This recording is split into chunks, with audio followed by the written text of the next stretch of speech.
Hello children, welcome to us education. आज हम करेंगे सीबीएसई की 10th क्लास की हिंदी की बुक स्पर्श के काव्य खंड से लिया गया छठा चैप्टर मधुर मधुर मेरे दीपक जल। ये जो कविता है वो लिखी गई है महादेवी वर्मा जी के द्वारा। तो पहले हम समझ लेते हैं कि वो इस कविता में क्या कहना चाहती हैं। तो मधुर मधुर मेरे दीपक जल एक आध्यात्मिक कविता है। तो कवयित्री जो है महादेवी वर्मा जी, वो अपने आस्था रूपी दीपक को हर परिस्थिति में जलाए रखने का संकल्प लेती हैं। तो कवयित्री ने अपने आस्था रूपी दीपक को हर परिस्थिति में जलाए रखने का संकल्प लिया है। तो वो आंधी तूफान में भी अपने हृदय रूपी मंदिर में आस्था के दीपक को जलाकर अपने अंतःकरण के अंधेरे को दूर कर अपने प्रियतम का पथ आलोकित करना चाहती हैं। तो यहाँ पर जो उनका प्रियतम है वो कौन है? परमात्मा है, भगवान है। और उनकी जो आस्था है भगवान के प्रति, वो चाहती हैं वो कभी ख़त्म ना हो। तो वो हर संशय और आशंकाओं से विचलित हुए बिना उसी में लीन होकर अनंत प्रकाश पुंज में मिल जाना चाहती हैं। तो वो मनुष्य को दीपक की तरह जलने को कहती हैं ताकि वो बिना पश्चाताप किए पूरे संसार में प्रकाश फैला सके। तो वो कहती हैं कि हमें दीपक की तरह बनना चाहिए, उसकी ज्वाला की तरह बनना चाहिए, अपनी रोशनी सब तरफ फैलानी चाहिए, ना कि भंवरे के समान हमें अपना जीवन समाप्त कर लेना चाहिए। तो सांसारिक लोभ और तृष्णा में जो लोग फंसे हुए हैं, जिन लोगों के हृदय जल रहे हैं, उन्हें शांति और भक्ति चाहिए। तो कवयित्री जो हैं वो अपनी भक्ति भावना से सारे जगत का आंगन महकाना चाहती हैं। वो सांसारिक लोगों में ईश्वरीय प्रेम की भावना जगाना चाहती हैं इस कविता के माध्यम से। तो आइए देखते हैं कि जो महादेवी वर्मा जी हैं, कवयित्री हैं, उन्होंने इस कविता में क्या कहा है। वो कहती है, मधुर मधुर मेरे दीपक जल, युग युग प्रतिदिन प्रतिक्षण प्रतिपल, प्रियतम का पथ आलोकित कर, सौरभ फैला विपुल धूप बन, मृदुल मोम सा घुल रे मृदु तन, दे प्रकाश का सिंधु अपरमित, तेरे जीवन का अरुगलगल, पुलक पुलक मेरे दीपक जल। तो पहले हम लिखेंगे इसका प्रसंग और संदर्भ की प्रस्तुत पंक्तियाँ हमारी पाठ्य पुस्तक स्पर्श के काव्य खंड के मधुर मधुर मेरे दीपक जल नामक पाठ से ली गई हैं। इसकी रचयिता महादेवी वर्मा जी हैं। इन पंक्तियों में कवयित्री अपनी भक्ति भावना से सारे जगत का आंगन महकाना चाहती हैं। तो आइए देखते हैं कि इसकी क्या व्याख्या होगी। तो जो कवयित्री हैं वो कहती हैं, मधुर मधुर मेरे दीपक जल, युग युग प्रतिदिन प्रतिक्षण प्रतिपल, प्रियतम का पथ आलोकित कर। तो इस काव्यांश में कवयित्री की आध्यात्मिक आस्था का बहुत मार्मिक चित्रण हुआ है। वो पूरी तरह से प्रभु के प्रति समर्पित हैं। वो हृदय में व्याप्त अज्ञान व अविश्वास रूपी अंधकार को दूर करने की बात कह रही हैं। कवयित्री कहती हैं कि ओ मेरे आस्था रूपी दीपक, तुम निरंतर जलते रहो। तो वो अपने आस्था रूपी दीपक को हमेशा जलाए रखना चाहती हैं। तो उनके अंदर जो भगवान के प्रति आस्था है, विश्वास है, वो चाहती हैं ये कभी ख़त्म ना हो। ये आस्था रूपी जो दीपक है वो निरंतर जलता रहे। तो कवयित्री महादेवी वर्मा को अपने ईश्वर पर अपार विश्वास और श्रद्धा है। इसी विश्वास के सहारे वो अपनी प्रियतम की भक्ति में लीन हो जाना चाहती हैं। वो अपने हृदय में स्थित आस्था रूपी दीपक को संबोधित करते हुए कहती हैं कि तुम क्या करो, युग युग प्रतिदिन प्रतिक्षण प्रतिपल, कि मेरे आस्था रूपी दीपक तुम क्या करो, प्रतिदिन प्रतिक्षण हर पल तुम जलते रहो। तो वो कहती है कि तुम लगातार हर पल हर दिन युग युगांतर तक जलते रहो, ताकि मेरे परमात्मा रूपी प्रियतम का जो पथ है, रास्ता है, वो सदा प्रकाशित होता रहे। प्रियतम का पथ आलोकित कर। तो मेरे आस्था का जो दीपक है वो क्या करे, प्रभु के पथ को प्रकाशित करता रहे। तो यहाँ तक जो कवयित्री हैं उन्होंने क्या कहा, तो इस काव्यांश में कवयित्री की आध्यात्मिक आस्था का बहुत ही मार्मिक चित्रण हुआ है। वो पूरी तरह से प्रभु के प्रति समर्पित हैं। वो हृदय में व्याप्त अज्ञान व अविश्वास रूपी अंधकार को दूर करने की बात कह रही हैं। तो कवयित्री कहती हैं कि ओ मेरे आस्था रूपी दीपक, तुम निरंतर जलते रहो। मेरी ये आस्था प्रतिदिन प्रतिक्षण हर पल मेरे मन में बनी रहे, ये भाव युग युग तक बना रहे।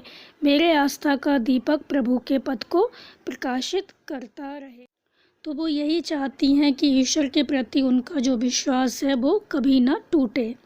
फिर वो आगे कहती हैं, सौरभ फैला विपुल धूप बन। तो कवयित्री जो हैं वो क्या कह रही हैं कि सौरभ फैला विपुल धूप बन, मृदुल मोम सा घुलरे मृदु तन। तो कवयित्री अपने तन को कहती हैं, अपने शरीर से कहती हैं कि जिस प्रकार धूप या अगरबत्ती खुद जलकर भी क्या करती है, सारे संसार को सुगंधित करती है। सौरभ माने महकाना या सुगंध। तो जो धूप होती है, मतलब जो धूप बत्ती होती है या अगरबत्ती होती है, खुद जलकर भी सारे संसार को सुगंधित करती है। उसी तरह तुम क्या करो, अपने अच्छे कर्मों से इस संसार को, इस जग को सुगंधित करो। यहाँ धूप के दो मीनिंग है। एक तो धूप होती है जो सूरज की रोशनी होती है, धूप होता है प्रकाश होता है। तो जो सूरज की रोशनी होती है वो क्या करती है, सारे संसार को प्रकाशित करती है। तो कवयित्री यहाँ पे यही भी कहना चाहती हैं कि जिस तरह सूरज की रोशनी होती है वो सारे संसार को आलोकित करती है, सर्वत्र फैलकर सारे संसार को प्रकाशित करती है। तो उसी तरह जो ये आस्था रूपी दीपक है वो भी क्या करे, सर्वत्र सारे संसार में अपना जो प्रकाश है वो फैलाए। तो वो क्या कहती हैं, सौरभ फैला विपुल धूप बन, मृदुल मोम सा घुलरे मृदु तन। तो वो अपने तन को कहती हैं, शरीर को कहती हैं कि जिस प्रकार धूप या अगरबत्ती खुद जलकर सारे संसार को सुगंधित करती है, उसी तरह तुम अपने अच्छे कर्मों से इस संसार को सुगंधित करो। तो जिस तरह से मोम जलकर क्या करता है, सारे वातावरण को प्रकाशित करता है, उसी तरह वो अपने शरीर रूपी मोम को पिघलाकर जलाकर, मतलब अपने अहंकार को नष्ट करके और सारे संसार में ज्ञान बांटना चाहती हैं। काहे का, अपने अहंकार को नष्ट करना चाहती हैं, अपने शरीर को मोम की तरह पिघलाकर, भले ही उनको कितना अधिक कष्ट क्यों ना हो, लेकिन वो सारे संसार की अज्ञानता है, अविश्वास रूपी जो अंधकार है उसको ख़त्म करना चाहती हैं। तो जिस तरह मोम जलकर सारे वातावरण को प्रकाशित करता है, उसी तरह वो शरीर रूपी मोम को जलाकर अपने अहंकार को नष्ट करने, पिघलने का अनुरोध करती हैं। तो शरीर रूपी मोम के जलने और अहंकार के पिघलने से असीमित समुद्र की भांति ऐसा प्रकाश आलोकित हो जो चारों ओर फैल जाए।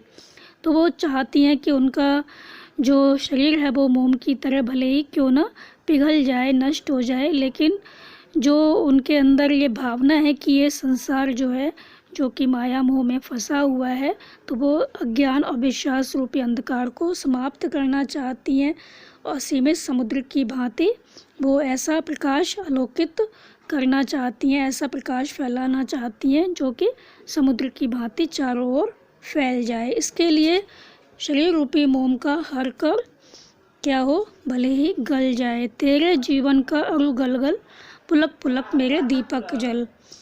तो वो कहती है चारों ओर क्या हो, प्रकाश फैल जाए, अज्ञान का जो अंधकार है वो नष्ट हो जाए, ज्ञान का प्रकाश फैल जाए। इसके लिए शरीर रूपी मोम का हर कर भले ही क्यों ना गल जाए, तो इसके लिए भले ही उसे मोम की तरह पिघलकर बूंद बूंद टपकना या गलना पड़े, पर वो प्रकाश का सागर चारों ओर फैलाना चाहती हैं। तो वो अपने आस्था रूपी दीपक को, पुलक पुलक मेरे दीपक जल, तो वो अपने आस्था रूपी दीपक को प्रसन्नतापूर्वक जलते रहने को कहती। तो एक बार और समझ लेते हैं कि वो इन पंक्तियों में क्या कहना चाहती हैं। तो इस काव्यांश में कवयित्री की आध्यात्मिक आस्था का बहुत ही मार्मिक चित्रण हुआ है। वो पूरी तरह से प्रभु के प्रति समर्पित हैं। वो हृदय में व्याप्त अज्ञान व अविश्वास रूपी अंधकार को दूर करने की बात कह रही हैं। तो कवयित्री कहती हैं कि ओ मेरे आस्था रूपी दीपक, तुम निरंतर जलते रहो। मेरी ये आस्था प्रतिदिन प्रतिक्षण हर पल मेरे मन में बनी रहे, यह भाव युग युग तक बना रहे। मेरी आस्था का दीपक प्रभु के पथ को प्रकाशित करता रहे। कवयित्री अपने आस्था रूपी दीपक से कहती हैं कि जिस तरह धूप चारों ओर फैलकर सर्वत्र आलोकित करती है, या जो धूप बत्ती होती है या अगरबत्ती होती है स्वयं जलकर भी चारों ओर अपना जो सुगंध है, अपनी जो महक है वो फैला देती है। उसी प्रकार वो अपने आस्था रूपी दीपक से कहती हैं कि यह दीपक भी धूप बनकर अपनी महक सर्वत्र बिखेर दे। इसके लिए भले ही उसे मोम की तरह पिघलकर बूंद बूंद टपकना या गलना क्यों ना पड़े, पर वो अपने प्रकाश का जो सागर है वो चारों ओर फैलाना चाहती हैं। तो इसके लिए शरीर रूपी मोम का हर कर गल जाए भले ही, लेकिन वो अपने आस्था रूपी दीपक को प्रसन्नतापूर्वक जलते रहने को कहती हैं। तो वो यही चाहती हैं कि भगवान के प्रति जो उनकी आस्था है वो कभी ख़त्म ना हो। वो शिल्प सौंदर्य में हम लिखेंगे, कवयित्री अपने मन में प्रभु के प्रति निरंतर आस्था बनाए रखना चाहती हैं। संस्कृत निष्ठ भाषा का यहाँ पर प्रयोग किया गया है। भाषा पर छायावादी प्रभाव स्पष्ट देखा जा सकता है। तत्सम शब्दावली का यहाँ पर प्रयोग किया गया है। भाषा प्रतीकात्मक है, तो यहाँ पर जो दीपक है वो आस्था का प्रतीक है। अलंकारों का प्रयोग किया गया है, जैसे मधुर मधुर मेरे दीपक जल में क्या है, रूपक अलंकार है। और युग युग में पुनरुक्ति प्रकाश अलंकार है। अनुप्रास अलंकार भी यहाँ पर दिखाई देता है। आगे की जो पंक्तियाँ हैं उनमें कहा गया कि सारे शीतल कोमल नूतन मांग रहे तुझसे ज्वाला कर, विश्व शलभ सिर धुन कहता मैं हाय न जल पाया तुझ में मिल, सिहर सिहर मेरे दीपक जल।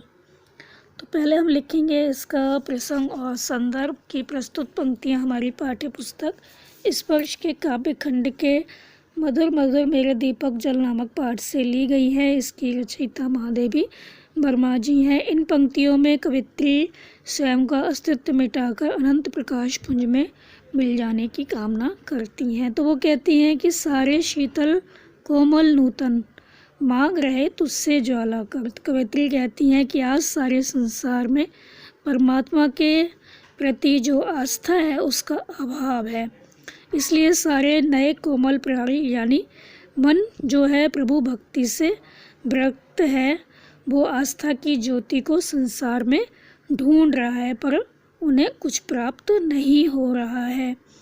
इसलिए वो अपने आस्था रूपी दीपक से कह रही हैं, जो महादेवी वर्मा जी हैं, कि तुम्हें आस्था के प्रति विश्वास की ज्योत देनी होगी ताकि उनके दीपक प्रज्वलित हो जाए।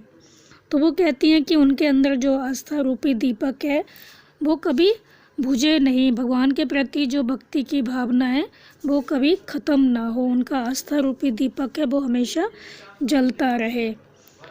तो वो क्या कहती हैं, विश्व शलभ सिर धुन कहता मैं हाय न जल पाया तुझ में मिल।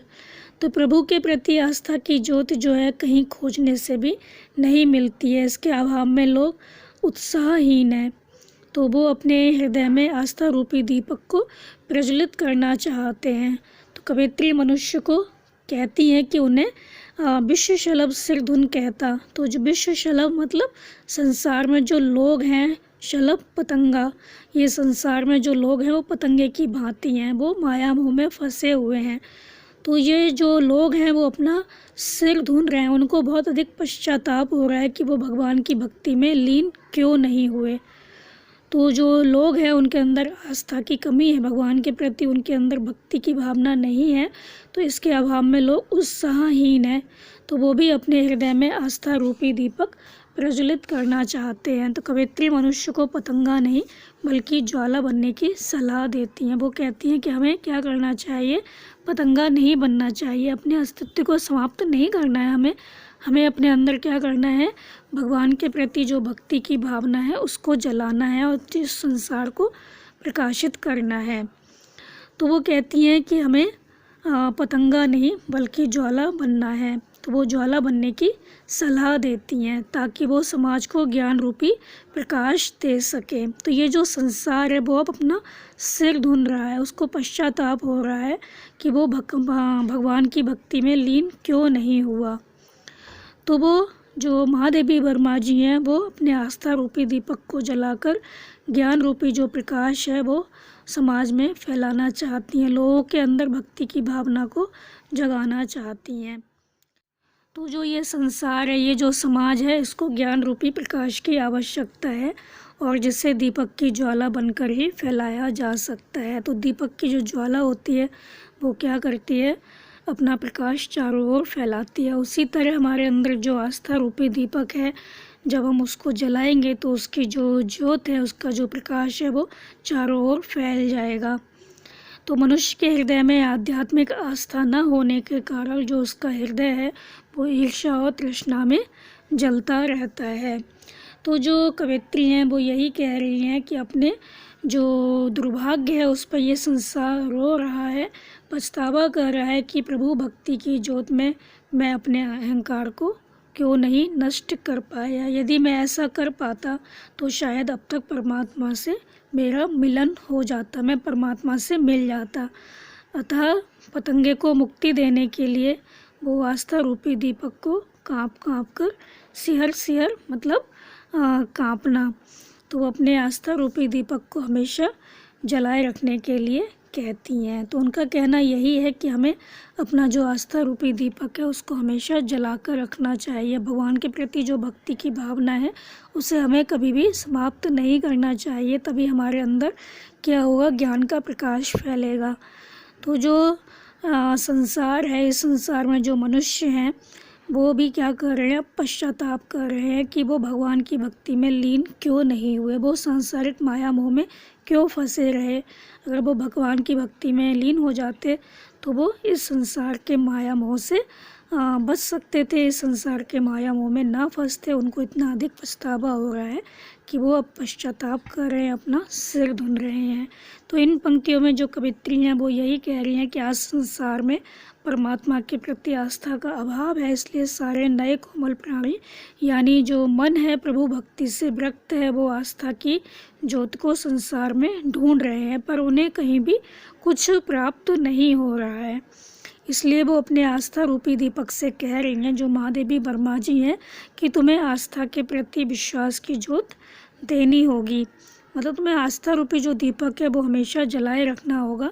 तुम्हें हमेशा इस बात का विश्वास दिलाना होगा कि तुम्हारी भक्ति में लीन होने से हम इस माया मोह के प्रपंच से बच सकते हैं। तो जब ये आस्था रूपी दीपक जल जाएगा तो लोग जो है इस सांसारिक माया मोह से बच सकते हैं। तो संसार रूपी जो पतंगा है वो पश्चाताप कर रहा है, अपने दुर्भाग्य पर रो रहा है कि प्रभु भक्ति की ज्योत में मैं अपने अहंकार को क्यों नहीं नष्ट कर पाया। तो मैं भक्ति में अगर लीन हो जाता तो मेरा जो अंधकार है अज्ञानता का वो ख़त्म हो जाता और जो अहंकार की भावना है वो ख़त्म हो जाती, तभी हमें क्या होगा, भगवान की जो भक्ति है वो प्राप्त होगी। तो प्रभु की भक्ति की ज्योत में मैं अपने अहंकार को नष्ट क्यों नहीं कर पाया, ये सब बातें सोच कर ये जो संसार है वो अब पश्चाताप कर रहा है। यदि मैं ऐसा कर पाता तो शायद अब तक परमात्मा से मिलन हो जाता। तो इस पतंगे को मुक्ति देने के लिए जो ये संसार है, सांसारिक माया मोह में जो फंसे हुए लोग हैं, पतंगे हैं, उनको मुक्ति देने के लिए जो महादेवी वर्मा जी हैं वो अपने आस्था रूपी दीपक को काँप काँप कर जलने को कहती हैं। जैसे दीपक में जो लौ होती है वो हिलती है, काँपती है, लेकिन वो हमेशा प्रकाश अपना है वो फैलाती है। उसी तरह जो महादेवी वर्मा जी हैं वो अपने आस्था रूपी दीपक को काँप काँप कर जलने को कहती हैं। तो वो चाहती हैं कि उनका जो विश्वास है वो कभी ख़त्म ना हो भगवान के प्रति, और उनके अंदर इतनी आस्था हो कि जो संसार है वो भी भक्ति में लीन हो जाए और सांसारिक माया मोह में ना फंसे। तो शिल्प सौंदर्य में हम लिखेंगे, जो कवित्री हैं वो अपने आस्था रूपी दीपक को हमेशा जलाए रखने की कामना कर रही हैं। संस्कृत निष्ठ भाषा का प्रयोग किया गया है, भाषा पर छायावादी प्रभाव दिखाई देता है। तत्सम शब्दावली का प्रयोग किया गया है, भाषा प्रतीकात्मक है और यहाँ पर अलंकारों का प्रयोग किया गया है। विश्व शलभ में रूपक अलंकार है, सिहर में पुनरुक्ति प्रकाश अलंकार है और सिर धुनना ये क्या है, मुहावरा है। तो विश्व शलभ का यहाँ पर शाब्दिक अर्थ क्या है, जो सारा संसार है वो पतंगे की भांति आस्था की लौ में अपने अहंकार को जलाना चाहता है। उसको ये पछतावा है कि कभी उसका मन प्रभु भक्ति में लीन नहीं हुआ, कभी उसके मन में आस्था की ज्योति प्रज्वलित नहीं हुई, इसलिए उसे ईश्वर की भक्ति या ईश्वर की प्राप्ति नहीं हुई। तो ये जो सारा संसार है वो अब पछता रहा है कि वो भगवान की भक्ति में लीन क्यों नहीं हुआ। आगे जो कवित्री हैं वो कहती हैं, जलते नभ में देख असंख्यक, स्नेहहीन नित कितने दीपक, जल में सागर का उर जलता, विद्युत ले घिरता है बादल, बेहस बेहस मेरे दीपक जल। तो पहले हम लिखेंगे इसका प्रसंग और संदर्भ की प्रस्तुत पंक्तियां हमारी पाठ्य पुस्तक स्पर्श के काव्य खंड के मधुर मधुर मेरे दीपक जल नामक पाठ से ली गई हैं। इसकी रचयिता महादेवी वर्मा जी हैं। इन पंक्तियों में कवि सृष्टि के कण कण में आस्था, भक्ति और स्नेह की कमी देखती हैं, इसलिए वो अपने आस्था रूपी दीपक को हमेशा जलाए रखना चाहती हैं। तो वो क्या कहती हैं, जलते नभ में देख असंख्यक, स्नेहहीन नित कितने दीपक। तो कवित्री को आकाश में अनगिनत तारे दिख रहे हैं, परंतु वो सभी स्नेह रहित लग रहे हैं, उसमें कोई ऐसा नहीं लग रहा कि स्नेह की भावना हो। तो कवित्री जो हैं वो सृष्टि के कण कण में आस्था, भक्ति और स्नेह की कमी देखती हैं, इसलिए वो अपनी आस्था को जगाए रखना चाहती हैं। तो कवित्री क्या कहती हैं कि आकाश में अनगिनत तारे होते हैं, जलते नभ में देख असंख्यक। तो ये जो आकाश है उसमें क्या है, असंख्यक तारे हैं, अनगिनत तारे हैं, परंतु वो क्या करते हैं, अपना प्रकाश नहीं फैलाते, उनका होना ना होना ना के बराबर है। उसी तरह ये जो आकाश है, मतलब जो ये संसार है, उसमें क्या है, बहुत से मनुष्य हैं, लेकिन उनके अंदर ईश्वर की भक्ति और आस्था रूपी तेल नहीं है, इसलिए ये भक्ति रूपी रोशनी नहीं दे पा रहे हैं।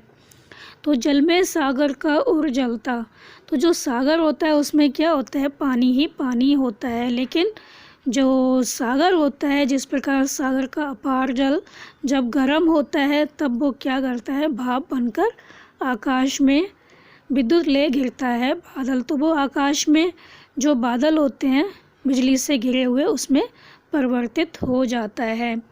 तो सागर में जल ही जल होता है, जैसे ये संसार है उसमें क्या है, सांसारिक समृद्धि है, सांसारिक समृद्धि से ये संसार भरपूर है, लेकिन हृदय में आध्यात्मिक आस्था न होने के कारण जो प्राणी हैं, मनुष्य हैं, उनका चित्त ईर्ष्या और तृष्णा से जलता रहता है। तो वो सांसारिक माया मोह में इतना अधिक फंसे हैं, ये मेरा है, ये तेरा है, ये जो भावना है उनके अंदर इतनी अधिक है कि वो हमेशा ईर्ष्या और लालच में फंसे रहते हैं। उनको हमेशा एक दूसरे से ईर्ष्या रहती है, जलन रहती है, और वो हमेशा लालच करते हैं कि हमें ये भी मिल जाए, कि वो भी मिल जाए। तो जो कवित्री हैं वो यही कहती हैं कि जिन लोगों में आस्था रूपी दीपक होता है, जो भगवान के प्रति भक्ति की भावना रखते हैं, वो उन बादलों की भांति शांत होकर ठंडा जल बरसाते हैं। लेकिन जो लोग आस्था रूपी जो दीपक है उनका नहीं जलता, मतलब जो भगवान के प्रति भक्ति की भावना नहीं रखते, वो ईर्ष्या द्वेष वाले जो लोग होते हैं वो क्षण भर में बिजली की तरह नष्ट हो जाते हैं।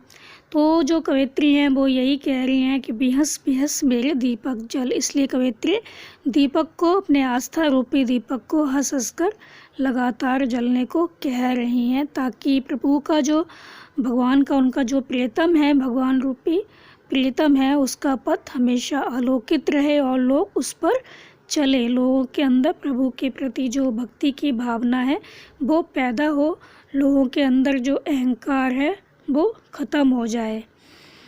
तो जो कवित्री हैं वो इन पंक्तियों में क्या कहती हैं, कवित्री सृष्टि के कण कण में आस्था, भक्ति और स्नेह की कमी देखती हैं, इसलिए वो अपनी आस्था को जगाए रखना चाहती हैं। तो कवित्री कहती हैं कि आकाश में अनगिनत तारे होते हैं परंतु प्रकाश नहीं फैलाते, इन सबके हृदय में, तो मतलब कहने का ये है कि इस संसार में इतने सारे लोग हैं लेकिन उनका होना ना होना ना के बराबर है, क्योंकि इन सबके हृदय में ईश्वर की जो भक्ति है और आस्था है उसका तेल नहीं है। तो इन सबके हृदय में ईश्वर की भक्ति और आस्था रूपी तेल नहीं है, इसलिए ये भक्ति रूपी रोशनी नहीं दे पा रहे हैं। तो जो मनुष्य हैं उनके हृदय में दया, प्रेम, करुणा आदि के भाव नहीं है। तो आकाश में इतने अधिक तारे होते हैं, लेकिन उनका होना या ना होना ना के बराबर है, क्योंकि उनके होने से कोई फ़ायदा नहीं होता, वो अपना प्रकाश नहीं फैलाते।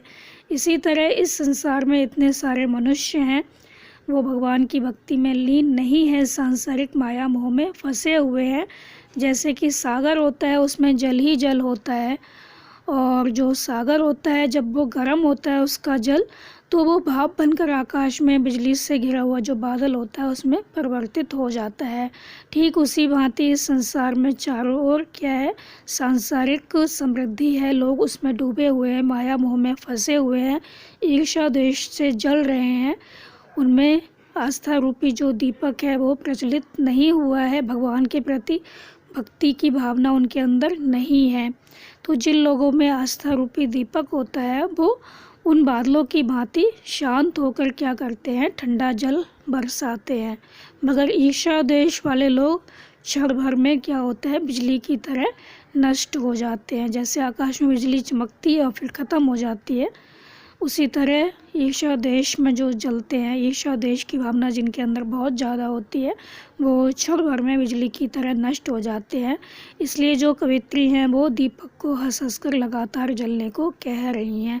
वो यही कह रही हैं कि मेरे अंदर जो भगवान के प्रति आस्था है वो कभी ख़त्म ना हो, वो हमेशा बनी रहे, ताकि प्रभु का पथ आलोकित होता रहे और लोग उस पर चलें। तो वो यही चाहती हैं कि जो प्रभु हैं वो क्या करें, हमारे अंदर जो अहंकार की भावना है उसको मिटा दें। तो अहंकार की जब भावना मिट जाएगी तभी हमें क्या होगा, प्रभु के दर्शन हो सकते हैं। तो जो कवित्री हैं वो अपने आस्था रूपी दीपक को खुशी से, हर संशय और आशंकाओं से विचलित हुए बिना स्वयं का अस्तित्व मिटाकर आराध्य देव जो है प्रभु का मार्ग आलोकित करने को कहती हैं, क्योंकि प्रभु अहंकार को मिटाकर ही मिल सकते हैं। तो हमें क्या करना चाहिए, जो सांसारिक माया मोह है उसमें ना फंसकर ईश्वर की भक्ति में लीन होना चाहिए। तो जो शिल्प सौंदर्य है उसमें हम लिखेंगे, कवित्री अपने हृदय में खिले आध्यात्मिक भाव को विशेष मानकर उसे प्रज्वलित रखना चाहती हैं। वो अपने आस्था रूपी दीपक को हमेशा बनाए रखना चाहती हैं। संस्कृत निष्ठ भाषा का प्रयोग किया गया है, सब में वही लिखा जाएगा। शिल्प सौंदर्य भाषा पर छायावादी जो प्रभाव है वो दिखाई देता है। संस्कृत निष्ठ भाषा का प्रयोग किया गया है और जो भाषा है वो प्रतीकात्मक है। और यहाँ पर पुनरुक्ति प्रकाश अलंकार है, बिहस बिहस में पुनरुक्ति प्रकाश अलंकार है, स्नेहहीन में श्लेष अलंकार है। तो यहाँ पर हमारा जो चैप्टर है वो ख़त्म हो गया। और इस चैप्टर में जो कवित्री हैं वो यही चाहती हैं कि उनका जो आस्था रूपी दीपक है वो हमेशा जलता रहे। उनके जो प्रियतम हैं भगवान हैं उनका पथ वो आलोकित करना चाहती हैं अपने आस्था रूपी दीपक को जलाकर। भले ही इसमें उनका जो मृदु तन है, कोमल तन है, शरीर है, वो कोमल मोम की तरह क्यों ना पिघल जाए, लेकिन वो अपने आस्था रूपी दीपक को जलाकर इस सारे संसार में प्रकाश फैलाना चाहती हैं, अपने प्रभु का पथ आलोकित करना चाहती हैं, ताकि जो और लोग हैं, मनुष्य हैं, वो भक्ति के मार्ग पर चलें और उनके अंदर जो ईर्ष्या द्वेष की भावना है वो ख़त्म हो जाए। सांसारिक माया मोह में जो फंसे हुए हैं वो उससे बाहर निकलें। तो बच्चों, आप इस चैप्टर को अच्छे से समझकर याद कर लीजिए और हमारे चैनल असह एजुकेशन को लाइक कीजिए, सब्सक्राइब कीजिए और शेयर करना मत भूलिए। Thank you.